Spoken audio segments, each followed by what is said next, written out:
तो दोस्तों नमस्कार। आज हम समझेंगे यूजीसी के बारे में। वाद विवाद हो रहा है लोगों के बीच, इसकी हम पूरी जानकारी लेंगे आज। ठीक है। यूजीसी की फुल फॉर्म है यूनिवर्सिटी ग्रांट्स कमीशन, विश्वविद्यालय अनुदान आयोग कहते हैं। इसके काम क्या क्या है? भारत में राष्ट्रीय शिक्षा का विस्तार जो है करने का पहला प्रयास 1944 में किया गया था। इनके द्वारा किया गया था 1944 में। जेट नामक एक अंग्रेज ने किया था।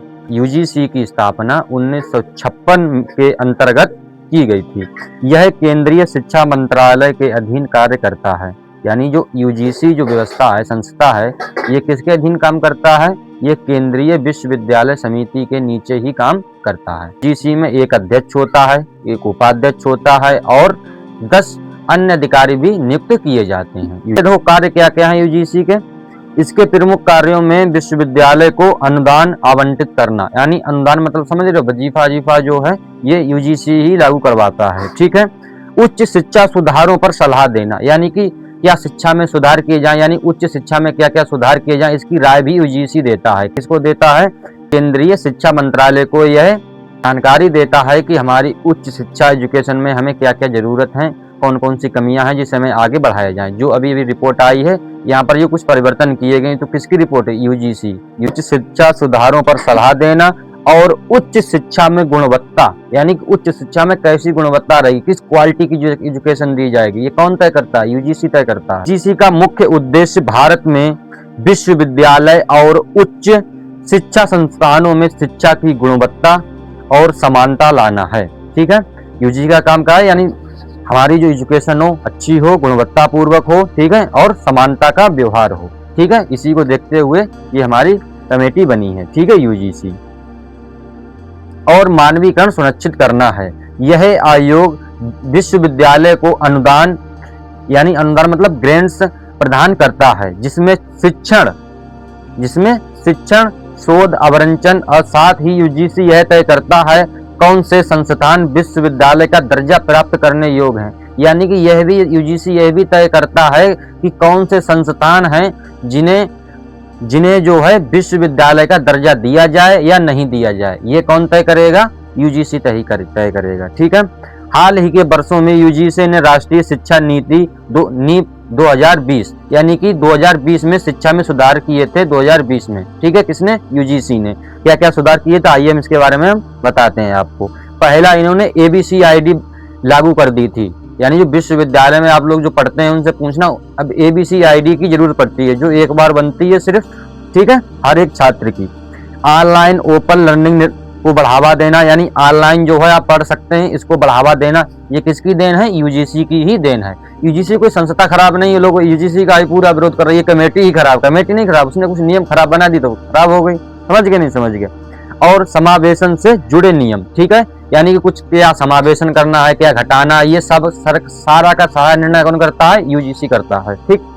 इन प्रयासों का उद्देश्य शिक्षा को अधिक लचीला, यानी इन जो प्रयास कर रहा है यूजीसी, ये किस लिए प्रयास कर रहा है? इसलिए शिक्षा को अधिक लचीला बनाया जाए, समावेशी तथा छात्रों को केंद्रित बनाना, यानी छात्रों के प्रति केंद्रित बनाना। ठीक है। यानी छात्रों से दुर्व्यवहार हो रहा है और यूजीसी कुछ करेगा ही नहीं। ठीक है। इसी के मारे जो है 2026 में ये कानून आए हैं। 13 जनवरी 2026 को ये नए नियम लागू हो गए। इस प्रकार यूजीसी भारतीय उच्च शिक्षा व्यवस्था की रीढ़ है। क्या है? रीढ़ की हड्डी है, समझ लो यूजीसी। यूजीसी कोई संस्था खराब नहीं है, जैसे मैंने अभी पहले कहा था, यूजीसी कोई संस्था खराब नहीं है। ये उच्च शिक्षा व्यवस्था की रीढ़ की हड्डी है यूजीसी, समझ लो। अगर यूजीसी नहीं है तो उच्च शिक्षा की कोई गारंटी नहीं, क्यों? उसी की रिपोर्ट यूजीसी ही भेजती है, रिपोर्ट की क्या करना है क्या नहीं करना है तुमको। ठीक है। केंद्रीय उच्च शिक्षा व्यवस्था को। ठीक है। जो न केवल संस्थानों को वित्तीय सहायता देता है, ठीक है, यूजीसी जो न केवल संस्थानों को वित्तीय सहायता देता है, बल्कि शिक्षा की गुणवत्ता, सामाजिक न्याय और वैश्विक प्रतिस्पर्धा को भी सुनिश्चित करता है। ठीक।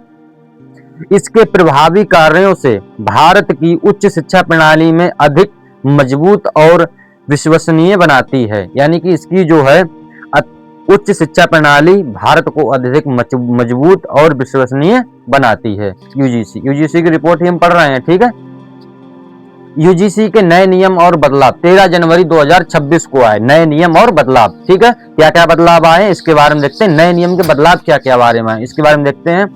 विश्वविद्यालय अनुदान आयोग यानी यूजीसी ने वर्ष 2026 में उच्च शिक्षा संस्थानों को अधिक समान यानी कि विश्वविद्यालय जो हैं उनको अधिक समान और सुरक्षित और न्यायपूर्ण बनाने के लिए कुछ नए नियम और बदलाव लागू किए गए हैं, ठीक है। कौन कौन से बदलाव लागू किए गए आइए देखते हैं। इन नियमों का उद्देश्य कॉलेजों और विश्वविद्यालयों से भेदभाव को रोकना और सभी छात्रों को समान अवसर प्रदान करना है, ठीक है। यूजीसी की जो रिपोर्ट कह रही है कि इन नियमों का उद्देश्य क्या है, कॉलेजों और व विश्वविद्यालयों में सभी को समान अवसर देना है, ठीक है। समझ गए नहीं समझ गए, इसके बारे में बताया गया है। नियम और बदलाव क्या क्या आए हैं इसके बारे में देखते हैं। इक्वल अपॉर्चुनिटी सेंटर ईओसी अनिवार्यता प्रत्येक उच्च शिक्षा संस्थान यानी पहला नियम है, उच्च शिक्षा संस्थान में समान अवसर केंद्र की स्थापना अनिवार्य की गई है, ठीक है। यह केंद्र वंचित एवं हैसियत पर स्थित है और कमजोर वर्गों को शैक्षणिक सामाजिक यानी कि कमजोर वर्ग हैं जैसे एससी एसटी ओबीसी, इन लोगों को शैक्षणिक सामाजिक और मनोवैज्ञानिक सहायता प्रदान करेगा, ठीक है। यानी जो नए नियम आए हैं एससी एसटी ओबीसी के लिए, ये शैक्षणिक सामाजिक यानी शैक्षणिक व्यवस्था प्रदान करेगा, सामाजिक और मनोवैज्ञानिक भी, यानी कि आपको मनोवैज्ञानिक भी अगर कोई आपको टॉर्चर कर रहा है तो आपको इसमें कुछ सहायता मिलेगी, ठीक है। इसमें यह बताया गया है। अब दूसरा है इक्वालिटी कमेटी का गठन। दूसरा है प्रत्येक संस्थान में एक इक्वालिटी कमीशन बनाई जाएगी जो भेदभाव से संबंधित शिकायतों की निष्पक्ष जांच करेगी, यानी कि हर एक विश्वविद्यालय में एक कमेटी बनाई जाएगी जो ऐसी कोई शिकायत है तो उसकी जो है निष्पक्ष जांच करेगी। पहले उसकी जांच होगी, जो नहीं कुछ आपने आरोप लगा दी तो अब मेरा आरोप सिद्ध हो गया आपके ऊपर, ये ऐसा नहीं होगा। लोग आधे से लोग विरोध इसी में कर रहे हैं कि हम आरोप लगा देंगे तो हमारा आरोप सिद्ध हो जाएगा, नहीं आरोप सिद्ध नहीं, उसकी जांच होगी। इसमें देखो हम रिपोर्ट ही पढ़ रहे हैं, रिपोर्ट में कहा गया है साफ प्रत्येक संस्थान में इक्वालिटी कमेटी बनाई जाएगी जो भेदभाव से संबंधित शिकायतों की निष्पक्ष जांच करेगी। समझ गए नहीं समझ गए, यानी जांच होगी उसके बाद ही आप पर कुछ एक्शन लिया जाएगा, बगैर जांच के आप पर एक्शन नहीं लिया जाएगा। आप लोग बिल्कुल घबराए नहीं, ठीक है। और समयबद्ध समाधान सुनिश्चित करेगी, ठीक है। यह समिति संस्थागत जवाबदेही को मजबूत करती है, यानी कि जो यहाँ पर इसके जो जवाब को जो है और मजबूत करती है, ठीक है। तीसरा कानून क्या बनाया है यूजीसी ने, प्रभावी शिकायत निवारण केंद्र, यानी कि प्रभावी यानी शिकायत का निवारण भी कॉलेज में ही हो जाएगा, आपको कहीं जाने की जरूरत नहीं है। नए नियम के तहत 24 घंटा ये व्यवस्था स्थापित रहेगी, 24 घंटा 7 दिन, यानी कि 24 से 7 घंटा हेल्पलाइन आपके लिए एक पोर्टल बनाया जाएगा, ऑनलाइन शिकायत पोर्टल होगा, उस पर आप ऑनलाइन अपनी शिकायत दर्ज कर सकते हैं किसी भी छात्र या छात्रा के ऊपर। अगर आपने किसी से भेदभाव किया है तो आप इसको ऑनलाइन शिकायत आप दर्ज कर सकते हैं, और ये 24 घंटा खुला रहेगा, 7 के 7 दिन खुला रहेगा, ठीक है, पूरे वर्ष खुला रहेगा। तय समय सीमा में अनिवार्य कार्रवाई का प्रावधान, यानी कि जो आपको समय सीमा दे दी जाएगी कि इस सीमा में आपका ये जो है मसला निपट जाएगा, ठीक है। चौथा बनाया गया है इक्वालिटी एम्बेसडर ऑफ स्क्वाड्स की व्यवस्था की गई है, जिनका कार्य समानता से जुड़े मुद्दों पर जागरूकता फैलाना, निगरानी रखना और रिपोर्टिंग करना। यानी कि कोई रेगिंग तो नहीं कर रहा है, यानी बच्चा जो आप कॉलेजों में जाते होंगे, बच्चों को कितना रेगिंग करते हैं, लोगों को कितना मारते हैं पीटते हैं। कोई आपसे अपर कास्ट वाला है या कोई अपर कास्ट वाला नहीं, आपसे अगर बैच में भी ऊंचा है वो भी आपसे रेगिंग करता है नहीं रेगिंग करता। इसीलिए ये कानून लाए गए रेगिंग को देखकर ही, ठीक है। इसके बारे में बताया है, ये आप पर निगरानी रखेगा और रिपोर्टिंग भी करेगा, ठीक है। यानी जो कमेटी बनेगी ये आप पर सभी छात्रों पर निगरानी रखेगी, कोई रेगिंग तो नहीं कर रहा है, और घूम कर इसकी रिपोर्टिंग भी देगी, ठीक है, सरकार को, ठीक है। भेदभाव की व्यापक परिभाषा, नए नियमों में भेदभाव की परिभाषा को अधिक व्यापक बनाया गया है, ठीक है, ताकि प्रत्यक्ष और अप्रत्यक्ष दोनों प्रकार के भेदभाव को पहचाना जा सके। यानी कि नए नियमों में भेदभाव की जो परिभाषा है उसको अधिक व्यापक बनाया है। जो नए नियम आए हैं, 5वां हमें कानून कह रहा है, इसका 5वां कानून क्या कह रहा है, जो नए कानून बनाए गए हैं इसमें जो है भेदभाव को अत्यधिक ऊपर लिया गया कि अगर आपके साथ किसी भी प्रकार से भेदभाव तो नहीं हो रहा है, ठीक है। अगर आप विश्वविद्यालयों में जाते हैं, आपके साथ रैगिंग होती है, तो यहाँ पर इसको अत्यधिक इस बात पर जोर किया कि रैगिंग बिल्कुल बंद होनी चाहिए, ठीक है। जैसे आपको प्रत्यक्ष या अप्रत्यक्ष रूप से, अप्रत्यक्ष में समझ रहे, मनोवैज्ञानिक रूप से आपको टॉर्चर लोग कर देते हैं, समझ गए। इसके बारे में ही ये कमेटी पूरी जांच करेगी, ठीक है। नंबर 6 इसका कानून कहता है दंडनात्मक प्रावधान, यानी कि अगर आपने कोई गलती की है और अगर आप दोषी पाए गए हैं तो आपको दंड भी मिलेगा, ठीक है। ये नहीं कि हवा हवा में बात हो गई बस छोड़ दिया, समझ गए, समझा बुझा के, ऐसा नहीं, आपको दंड भी मिलेगा, ठीक है, अगर आपने कोई गलती की है तो, ठीक है। यूजीसी के नए नियम के परिणाम।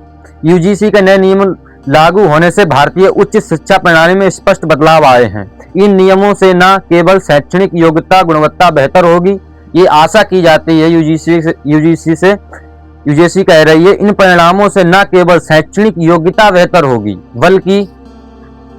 बल्कि छात्रों की सुरक्षा, यानी कि यूजीसी ये वादा कर रही है अगर ये नियम लागू होते हैं तो जो है छात्रों की सुरक्षा बढ़ेगी, समानता आएगी, समानता होगी, अवसर की भी समानता होगी, न्याय और पारदर्शिता की सुनिश्चित होगी। ये कौन कह रहा है? यूजीसी की रिपोर्ट हम पढ़ रहे हैं, अभी लिखा है मैंने, इसको आप लोगों को बता रहे हैं, ठीक है। न्याय और पारदर्शिता को सुनिश्चित होगी। नए नियम समावेशी शिक्षा जवाबदेही, यानी कि नए नियम भी होंगे, नए नियम जो आए उसमें जोड़ होगी। समावेशी शिक्षा यानी कि और शिक्षाएं भी, नई नई शिक्षाएं भी इसमें देखने को मिलेंगी, समझ गए। यूजीसी में जो नए शिक्षाएं हैं उनको भी सिलेबस भी चेंज हो सकता है। और जवाबदेही यानी कि तुरंत जवाबदेही, पहले क्या होता है जब आप कुछ भी आप करते रहो काली तरफ से कोई जवाब ही नहीं आता था, ठीक है। अगर आपने कोई गलती की है तो आप पर तुरंत एक्शन होगा, ठीक है, इस बात को आप ध्यान रखें। भेदभाव रोधी उपाय और डेटा आधारित प्रशासन को मजबूती से लागू करते हैं, इसमें संस्थानों में सुधार, विश्वास और बेहतर अकादमिक माहौल बनाता है। यही यूजीसी की रिपोर्ट है और यूजीसी आप जो कल्पना बता रही है यह भी मैंने आपको बता दी है। अगर आपको यूजीसी की रिपोर्ट अच्छी लगी है तो कृपया कमेंट में जरूर बताएं। तब तक के लिए जय हिंद, जय भारत।